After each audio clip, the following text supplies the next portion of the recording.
চলো আজকে দিনটা প্রথম থেকে শুরু করা যাক। এই হচ্ছে আমার চুল, তো কেমন কত বড় তোমরা দেখে নাও। তো হেয়ার ওয়াশ করতে আমার মতন কে কে ভালোবাসা বলো। তো প্রথমেই পার্লারে গেছিলাম, পার্লারে হেয়ার ওয়াশটা করি না। আর হেয়ার ওয়াশ করতে আমার তো খুব ভালো লাগে, তোমাদের কার কার আমার মতন ভালো লাগে সেটা কমেন্ট জানিও। তো হ্যাঁ, অনেকদিন পরে ভিডিও নিয়ে এসেছি, ভিডিও আসা হয় না, আনা হয় না, ওই হয়ে ওঠে না টাইমের সাথে সাথে এডিট করা আর সেমিতে। তো তারপরে আমার চুলটা সেট করে কাটা শুরু গেলো। এবার কতটা কাটবো ভাবতে ভাবতে আমি আমার মন মতন কেটেছি, সব যুদ্ধ পার করে।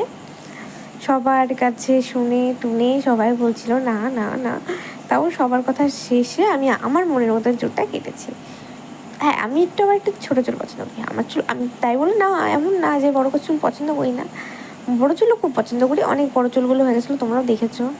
তো যত্ন নেওয়াটাও তো বড় কথা, আমি যত্ন নিতে পারছিলাম না। তাহলে ঠিক আছে, ছোটো করেই কেটে আসি। তো দেখতে থাকো, তার সাথে একটু কথা বলি। চুলটা তো কেটে এসে সকালবেলা, এখন রাত্রিবেলা। তো এক্সপিরিয়েন্সটা একটু ভালো আবার খারাপও। যেমন আমার আগে পিঠে হাত দিলে চুলগুলো বাঁধতো, যেখানে কোন জায়গায় উপর দিয়ে হাত দিলে একটু গোড়ায় বাঁধছে চুলগুলো। এটা সবথেকে একটু দুঃখের ব্যাপার। তারপরে আমি চুল কাটবো, সবাই বারণ করছিল, মানে সবাই চুল কাটতে গেলে কান্না করেছে চুল কাটবো না। আর আমি যখন বলছি সবাই হাসছে, কিন্তু দাদাটা খুব সুন্দর চুল কেটে দিয়েছে।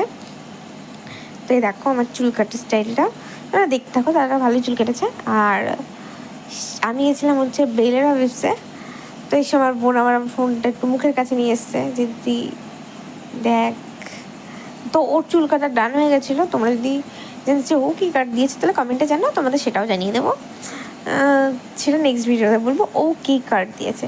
তো দাদাটা বেশ সেটিং করে চুল কাটছিল, আর আমি ভাবছিলাম যে কেমন লাগবে, কি হবে। এ দেখো কত বড় বড় চুল কোনটুকুনি করে ফেলেছি। মানে মানুষ কাটে এরকম, তাই না বলো? বাট কী করবো বলো, যত্ন নিতে পারি না, তাই ভেবেই কেটে ফেললাম। বাট হ্যাঁ, ভালো লাগছিল, কিন্তু একটু কষ্ট হচ্ছে না তা না, মিথ্যে কথা বলবো না। একটুখানি এখন টিকি হয় না, যাদের মাথায় চুল থাকে না, মানে কম চুল থাকে, সেরকম লাগছে। জানি না কেন এত খারাপ লাগছে, একটু খারাপ লাগছে। আবার ঠিক আছে, চলো, সবাই সব কিছু সময়ের সাথে সাথে সব কিছুই ভালো লাগে, সব কিছুর সাথে মানিয়ে নিতে হয়। তো আমি বললাম ঠিক আছে, একটা নতুন লুক ক্রিয়েট করা যায়, ফেসের সাথে একটা নতুন লুক ক্রিয়েট করলে তো ভুল কিছু না, না? বাট হ্যাঁ, এটা বড় হতে টাইম লাগবে, কারণ আমার ওই চুলটা বড় হতে 2 বছর টাইম লেগেছে অতদূর যেতে। এরকম ছিল আমার আগে চুল, সেটা বড় হতে 2 বছর টাইম লেগেছে। মাঝে কেটেছি, কাটিনি তা না। তো চুলটা কাটতে কাটতে আমি বলছি যে ভালো লাগছে তো।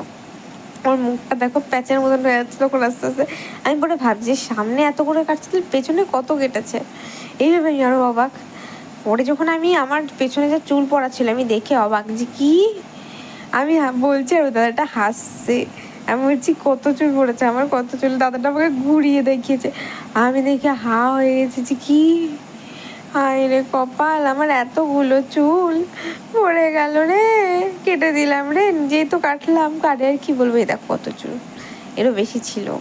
এ দেখো ফাইনাল লুক আমার। ভালো তো লাগছিল, কিন্তু চুলটা চলে গেছে, একটু খারাপও লাগছিলো। তো টাটা।